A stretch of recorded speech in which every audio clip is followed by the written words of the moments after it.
Brought to you by V-Guard, co-powered by Sensodyne.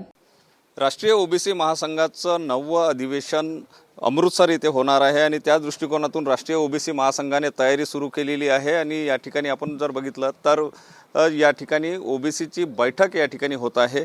Babanrao Taywade sir राष्ट्रीय OBC महासंघाचे अध्यक्ष आपल्यासोबत आहे। सर, काय राहणार आहे या अधिवेशनाचं स्वरूप? नाही, हे बघा की राष्ट्रीय ओबीसी महासंघाच्या स्थापनेपासून आजपर्यंत 8 अधिवेशनं संपन्न झालेली आहे आणि त्या 8 अधिवेशनाच्या साहाय्याने आणि राज्यस्तरीय अधिवेशनं पार पडली। त्यांच्या मदतीने मोर्चे धरणे आम्ही लोकांनी दिल्लीला केले, मुंबईला केले, नागपूरला केले, राज्यात आणि देशात वेगवेगळ्या ठिकाणी केले। त्याचा परिणाम असा झाला की ओबीसी समाजाच्या विद्यार्थी, युवक आणि जनमानसाच्या कल्याणाकरता, उत्थानाकरता केंद्र आणि राज्य सरकारला 44 GR काढावे लागले आणि त्याची अंमलबजावणीसुद्धा या देशामध्ये, महाराष्ट्रामध्ये भारत स्वतंत्र होऊन 75 वर्ष झालं, पण 75 वर्षानंतर का होईना राष्ट्रीय ओबीसी महासंघाच्या अथक परिश्रमाने आज ओबीसी समाजाच्या युवक, विद्यार्थी आणि जनमानसाला न्याय मिळतो आहे। हे 44 GR म्हणजे आमच्या काही संपूर्ण मागण्या पूर्ण झालेल्या नाही आणि म्हणून सातत्य, संघटनेमध्ये सातत्य असायला पाहिजे, सतत मागण्या मागत राहायला पाहिजे। त्याचाच एक परिचायक म्हणून 9वं अधिवेशन अमृतसरला येत्या 7 ऑगस्ट, दरवर्षी आमची तारीखसुद्धा ठरलेली आहे 7 ऑगस्ट, 7 ऑगस्टला अमृतसर येथे संपन्न होत आहे।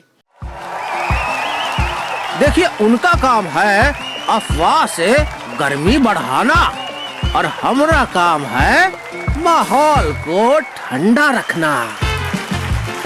हमारा नेता कैसा हो जो माहौल को रखे ठंडा वैसा हो। अब की बार वी गॉट एयर कूलर का चमत्कार। यामध्ये जर आपण केंद्र शासनाच्या स्तरावरचा विचार केला तर आमची या ठिकाणी मागणी राहणार आहे की ओबीसी समाजाची त्वरित जातनिहाय जनगणना करण्यात यावी। आपल्या सर्वांना कल्पना आहे की देशामध्ये ओबीसी समाजाला जे स्थानिक स्वराज्य संस्थांमध्ये आज 27% आरक्षण मिळत होतं ते माननीय सर्वोच्च न्यायालयाच्या निर्णयानुसार कमी झालेलं आहे आणि म्हणून ते कमी झालेलं स्थानिक स्वराज्य संस्थांमधलं आरक्षण पूर्ववत करायचं असेल तर संविधानाच्या कलम 43, 243 D6 आणि 243 T6 मध्ये संशोधन करून, अमेंडमेंट करून पूर्ववत हे 27% आरक्षण आम्हाला बहाल करण्यात यावं। आम्ही संपूर्ण देशामध्ये ओबीसी समाज हा जवळजवळ 60% वर आहे आणि या 60% लोकांकडनं सरकार रेव्हेन्यू घेते, पण त्या समाजाला जे परतफेड करायला पाहिजे ती होत नाही, कारण आमच्याकरता स्वतंत्र मंत्रालय नाही आणि म्हणून ओबीसी समाजासाठी स्वतंत्र मंत्रालय स्थापन करण्यात यावं।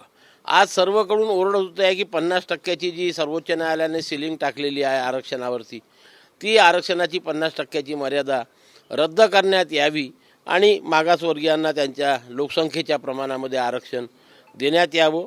तीसुद्धा मागणी आमची त्या ठिकाणी राहणार आहे। आम्हाला नॉन क्रिमिलर लावून ठेवलेला आहे।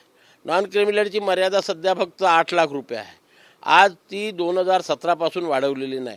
पहिले तर आमची मूळ मागणी अशी आहे की नॉन क्रिमिलरची मर्यादाच रद्द करण्यात यावी, लागूच करण्यात येईल, पण जर करत नसेल तर तोपर्यंत आज 20 लाख रुपयाची कमीत कमी ही नॉन क्रिमिलरची मर्यादा लागू करण्यात यावी, ही मागणी त्या ठिकाणी राहणार आहे। मंडल आयोग, नचिपन समिती, स्वामीनाथन आयोगाच्या शिफारसी, एका बाजूला निवडणुका आल्या की सरकार म्हणते आम्ही या सर्व शिफारसी लागू करू आणि निवडणुका संपल्या की ते विसरून जातात। या तिन्ही याच्यामध्ये ज्या ओबीसी समाजाच्या उत्थानाकरता, प्रगतीकरता शिफारसी केलेल्या आहे, कारण हे सर्व आयोग किंवा समित्या सरकारनेच बसवल्या। मग सरकारने जे आयोग बसवले त्यांच्या शिफारसी जर सरकार लागू करत नसेल तर त्या आयोगाला काही अर्थ राहत नाही। म्हणून ह्या सर्व आयोगाच्या शिफारसी लवकरात लवकर लागू करण्यात याव्या। ओबीसी शेतकरी शेतमजुरांना 60 वर्षानंतर, कारण मॅक्झिमम हा ओबीसी वर्ग हा शेतकरी वर्ग आहे आणि 60-65 वर्षानंतर त्यांची हालत फार खराब असते, म्हणून त्यांना पेन्शन योजना लागू करण्यात यावी। महात्मा फुले, सावित्रीबाई फुले यांना भारतरत्न बहाल करण्यात यावे, का एवढे दिवस झाले।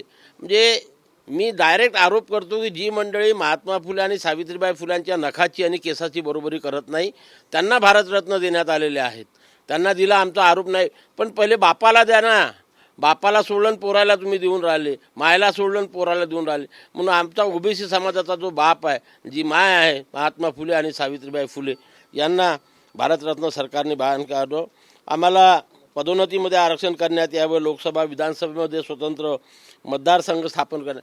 न्यायालयामध्ये डिस्ट्रिक्ट कोर्टापासून सुप्रीम कोर्टापर्यंत आम्हाला आरक्षण नाही आहे.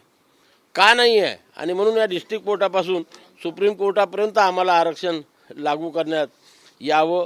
ओबीसी प्रवर्गाचा ॲट्रॉसिटीमध्ये समावेश करण्यात यावे. अशा प्रकारच्या या 40-42 मागण्या घेऊन आम्ही या अमृतसर येथे होऊ घातलेल्या अधिवेशनामध्ये चर्चा करणार आहोत आणि चर्चा करून तशा प्रकारचे प्रस्ताव पारित करून आम्ही ते केंद्र सरकारला पाठवून ते केंद्र सरकारने लवकरात लवकर पूर्ण करण्याकरता केंद्र सरकारकडे सतत पाठपुरावा करून आग्रह धरणार आहोत आणि आम्ही आमच्या मागण्या केंद्र सरकारकडनं पूर्ण करून घेणार आहोत.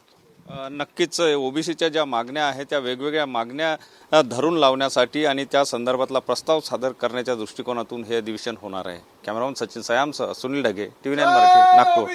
Brought to you by V-Guard co powered bye Sensodyne.